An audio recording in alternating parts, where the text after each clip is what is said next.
Average house prices in Salt Lake City have shifted upwards dramatically since the pandemic started.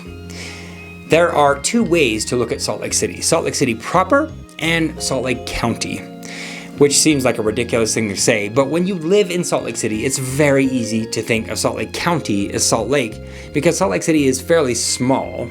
There's another reason that I'll talk about in just a minute, but I'm going to talk about both Salt Lake City and Salt Lake County. Salt Lake City includes a broad swath of territory that is often referred to as the Salt Lake City metropolitan area. And this is a big part of why people think of Salt Lake as being so much bigger than it actually is. The area runs all the way from Tooele to the Wasatch Mountains. In 2005, the Salt Lake City metropolitan area was referred to as the Salt Lake City Ogden metropolitan area, which obviously included Ogden. So you can see why Utahns think of huge amounts of territory as Salt Lake City, but apparently in 2005, they decided that Salt Lake City and Ogden were big enough that they should be their own separate areas. And as the population of Salt Lake City has swelled to be a real city, the proper boundaries of Salt Lake City have been more closely observed. In the year 2000, the population of Salt Lake City metro area was about 891,000 people, and today in 2023, it's much closer to 1.2 million people. While there are more Utahns now than ever, surprisingly, the growth rate has dropped from almost 3.5% in 1979 to just under 1% today, which is still growth, but it's much, much less growth than there was 40-something years ago.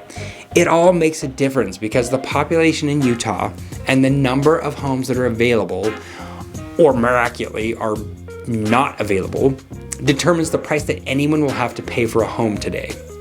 One of the more important moments in the recent history of Utah's housing market was the 2008 financial crisis.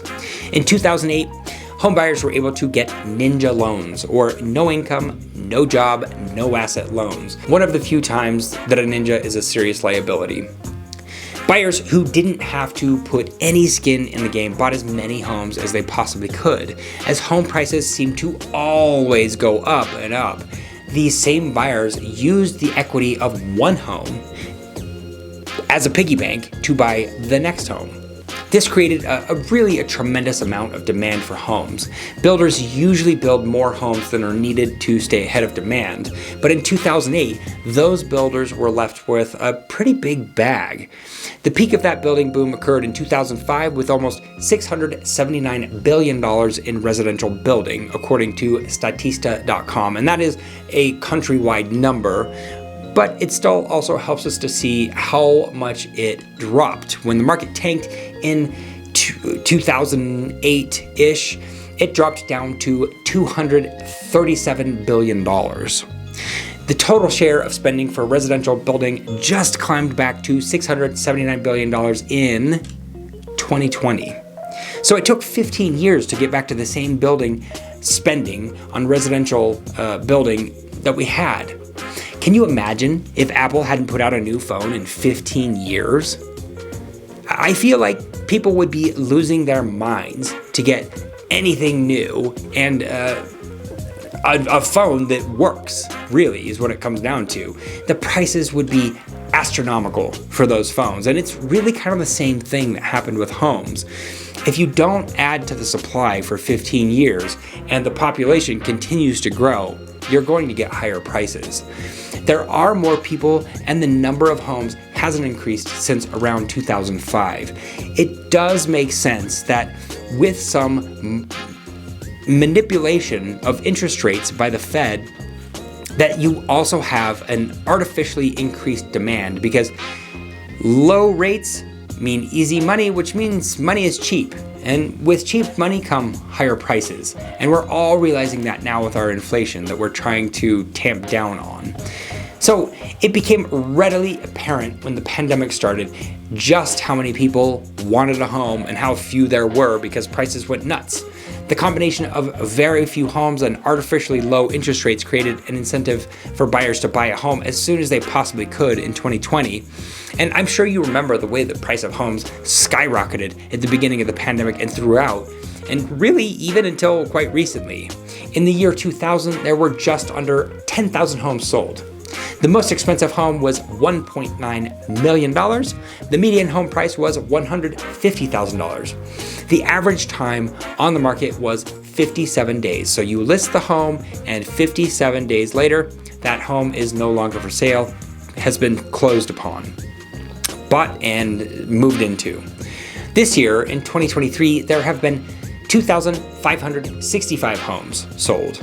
So we're talking about numbers from January to May. We're almost halfway through May, and that's almost half of the year. So halfway through the year, that should put us closer to 5,000 homes sold, or more, really, since we're talking about numbers from 15 years ago. Well, 18 years ago. Instead, we have around half that many homes.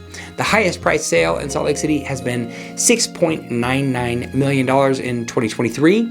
The median price is $570,000, and the average price for a home is $657,000. The average number of market days on market, is 32 days.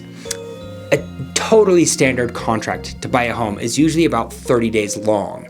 That means that the average home is on the market for 2 days before it goes under contract to be sold. The bigger picture is that since 1979, when the record started, the price of homes has consistently gone up. Even if you bought a home in Q4 of 2008, that home was worth more in Q4 of 2015. Admittedly, 7 years is a long rut to suffer through while the value of your home languishes. That rut could be real trouble if your employment was ever in question, or if you couldn't make the payment. If you had an adjustable rate mortgage, a lower home value with a balloon payment could be demoralizing, to say the very least. And I sincerely do not mean to underplay just how devastating the financial crisis was. It was really very bad. I was laid off myself. I know just how difficult it was. My point is that if you were in a position to buy a home at the top of the last bubble and your income was never jeopardized, you have seen the value of your home double, at least since then. And in that time, you've had a home where your family put roots down. While a home has proven to be a good investment over time and again, there's a value that extends beyond the price, to have a place where everyone feels safe, that they know is home, to put your roots down in. The numbers show a competitive market where a buyer is going to have a certain amount of decisive action that follows from a motive and clarity intention. In other words, if you want to buy a home, you need to know what you're willing to do right now to get that home, because clarity is the name of the game, and so is action. But with interest rates higher now than they have been in a long time, for years, there's more room for buyers to get what they need than there has been in a long time. If you've been thinking about buying a home, just know that with these higher rates, sellers have been willing to give buyers a little bit more room as far as concessions go. You might even be able to sleep on seeing the house twice before you put an offer in, which is, I think, a wonderful thing. Having to buy a home right now after seeing it one time is not sustainable. I'm Ryan Chupit with Active Utah Homes at Realty One Group Signature. On this channel, I teach you everything you need to know about buying your first home.